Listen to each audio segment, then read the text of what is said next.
तरह का रिजल्ट देके परेशान करती है, उन टर्म्स को कम करते जाओ, या उसको डिनोमिनेटर में ले आओ, या उसको हटा दो।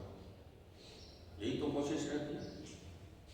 एनसीआर क्या होता है और इस एनसीआर को मैं क्या लिख सकता हूं? तो देखिए, इसी को कंटिन्यू कर रहा हूं। This is equals to limit n tends to infinity p tends to 0।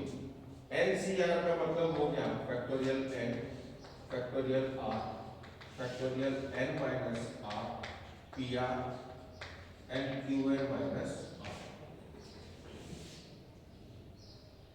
इसको आगे क्या करना है वो मैं एग्जांपल से समझता हूँ। फैक्टोरियल n को मैं ले लेता हूँ 10, r को ले लेता हूँ 3। तो आप क्या लिखोगे? Factorial 10 factorial 3 factorial 10 minus 3 p की पावर 3 q की पावर 10 माइनस 3।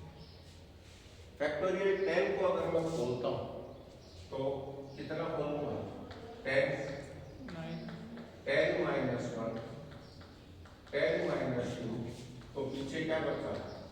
फैक्टोरियल 10 माइनस 3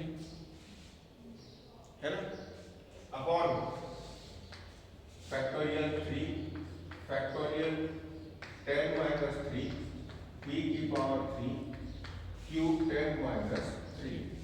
हुआ क्या? ठीक है, आपने r क्या लिया था? तो यहां जो टर्म आई वो क्या आई? 10 माइनस r माइनस 1। मैंने एग्जाम्पल इसलिए तो लिया है, क्यों कि अब मैं इसको क्या लिखूंगा? इसको लिखूंगा limit n tends to infinity p tends to 0 n minus 1 n minus 2 dash dash dash n minus r minus 1। तो पीछे क्या बचेगा? फैक्टोरियल में क्या बचा? जो यहाँ था वो बचेगा। तो यहाँ लास्ट में क्या बचेगा? Factorial n minus r। बस ये बात समझाने के लिए मैंने आपको एग्जांपल दिया। फैक्टोरियल r और फैक्टोरियल n माइनस r और p की पावर r और q की पावर n माइनस r।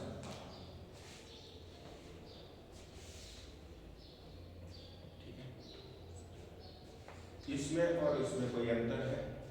ये भी तो r माइनस 1 टर्म है, तो ये भी r माइनस 1 टर्म है। ये टोटल टर्म्स कितनी है? इसकी बात करो, 1 2 3। ये टोटल टर्म्स कितनी है? 3। और r भी कितना है? 3। इसका मतलब जितना यहाँ है उतनी टर्म्स यहाँ बचेगी। और p की पावर भी कितनी है? 3। तो हर एक p एक एक के साथ आ जाएगा। p 3 बार है ना, तो 10p 10 minus 1 9p 10 minus 2 8p। तो यहाँ पे भी p सबके साथ आएगा। कितनी बार आएगा p? r times. तो ये तो मैं हटा दूं। और p कितनी बार आएगा? r times. तो मैंने लिखा limit n tends to infinity p tends to 0। हर एक के साथ p लगा दिया। तो यहाँ लगाया तो मैंने np minus p np minus 2p dash dash dash np minus r minus 1p p की पावर r और q की पावर n माइनस r की पावर r p अब नहीं आएगा और अपॉन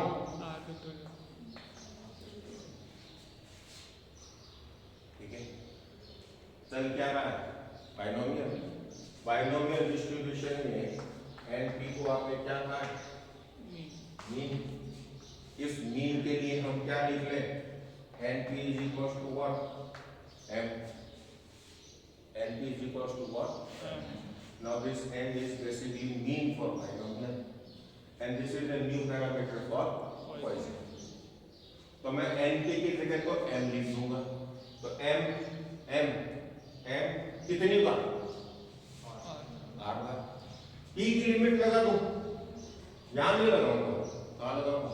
यहां 0 0 0। अब आप कहोगे n भी लगा दो, तो मैं n तब तक नहीं लगाऊंगा, अपन लिमिट तब तक नहीं लगाते जब तक कि हमारा काम आसान नहीं हो जाता। तो जो जो लिमिट लगाना आसान हो जाए वो लगाते जाओ, और जो आसान नहीं है उसको एक बार होल्ड रखो। तो मेरे लिए p को 0 करना तो ये आसान है, वो भी सब जगह नहीं, सिर्फ कहाँ पे, यहाँ पे। और इसकी जगह m इंटू m कितनी बार, 8 टाइम। तो मेरे पास क्या रिजल्ट आया, ये रखो ना, ये limit n tends to infinity, p tends to 0 और m की power r upon factorial r, और q की पावर क्या बच गया, n माइनस r।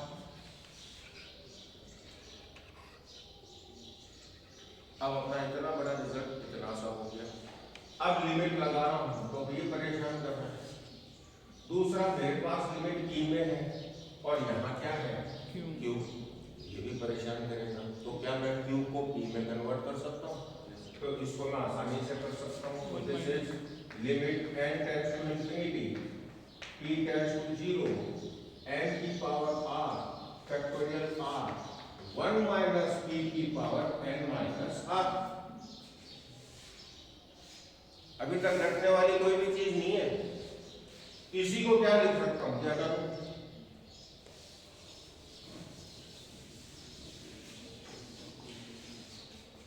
इसी को मैं लिख सकता हूं, this is limit n tends to infinity, p tends to 0, m की power r factorial r 1 minus p की पावर n और 1 माइनस p की पावर r। अब कौन सी ऐसी चीज है जो परेशान नहीं कर रही लिमिट लगाने पे, ये तो अभी भी कर रहा है, 1 की पावर इंफिनिटी बन रहा है जो कि डिफाइंड नहीं है ना। तो p को यहाँ तो 0 कर दो, तो 1 की पावर क्या बनेगा, r तो इनफाइनाइट है नहीं, r तो क्या है, रैंडम वेरिएबल की वैल्यू, वो तो फाइनाइट होगी। तो 1 की पावर r हमेशा क्या बनेगा, 1। तो ये तो 1 हो गया। अब लिमिट के साथ कौन बचा, अब 1 की पावर इंफिनिटी या 0 की पावर इंफिनिटी को सॉल्व करने का तरीका होता है लॉग लेके, ठीक है। तो मैं इसको तो यहीं पे होल्ड करता हूं और इसको लिमिट के साथ क्या मान लेता हूं, लॉग में कोई रिजल्ट। तो मैंने माना u is equals to log of 1 minus p की पावर n। तो n लॉग आ जाएगा, तो ये भी आएगा n। लिमिट क्या है, n tends to infinity, p tends to 0।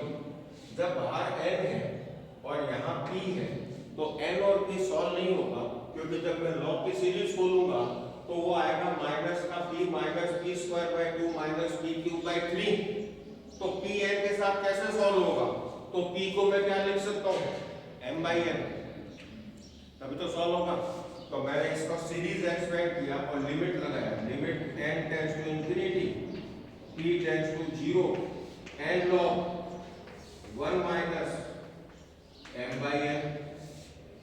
Now this can be written as limit n tends to infinity, p tends to 0,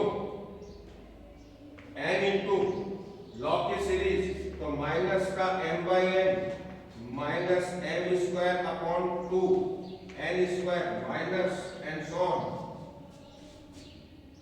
इस एक n को अंदर ले जाओ, ले गया, अंदर ले गया तो ये यहां से चला गया, यहाँ n बच गया, आगे डिनोमिनेटर में n बचता जाएगा। अब लगा लो लिमिट, p तो लगेगा नहीं, तो लिमिट कौन लगेगी, n, m upon infinity 0, m cube upon infinity 0, आगे की सारी टर्म्स 0, बचा क्या, माइनस। अच्छा इधर भी तो लॉग लोगे, लॉग यू, तो ये रिजल्ट आपका आ रहा है लॉग यू का रिजल्ट आया माइनस है, तो यू का रिजल्ट क्या आया, तो ये सारा सॉल्व होके और आपके पास क्या बचा, ये लिमिट इसमें तो थी नहीं, तो ये तो आपके पास m की power r upon factorial r आ गया, लिमिट को इसके साथ सॉल्व किया तो ये क्या बचा, e की पावर माइनस m। ये है पॉइसन डिस्ट्रीब्यूशन के लिए पीएमएफ। तो पॉइसन डिस्ट्रीब्यूशन के लिए पीएमएफ अगर आपको मिलता है तो उसमें आपको या तो m चाहिए, r हमारे पास है, ये रिजल्ट हम कैलकुलेटर से कैलकुलेट कर सकते हैं, कैलकुलेटर अलाउड है। या तो वो वैल्यू दे देगा क्वेश्चन में कि e की power this is equal to this, या हमारे पास कैलकुलेटर होगा। तो पॉइसन डिस्ट्रीब्यूशन के लिए हमें क्या चाहिए, m। अगर m नहीं देता तो वो n देगा, e देगा तो मैं m निकाल लूंगा, m देगा तो average, what is m, mean. तो m अगर देता है तो वो तो एवरेज की टर्म्स में यूज करेगा, और अगर m नहीं देता डायरेक्टली तो वो n बताएगा और p बताएगा। उस केस में n ज्यादा होगा, n होगा 100, 200, 300, p छोटा होगा, समझ गए बात। तो ये है प्रूफ कि Poisson distribution is a limiting case of binomial distribution. बस इसमें एक ही चीज ध्यान में रखना है, ये log u is equal to log of, यहाँ पे p की लिमिट यूज नहीं कर सकते क्या?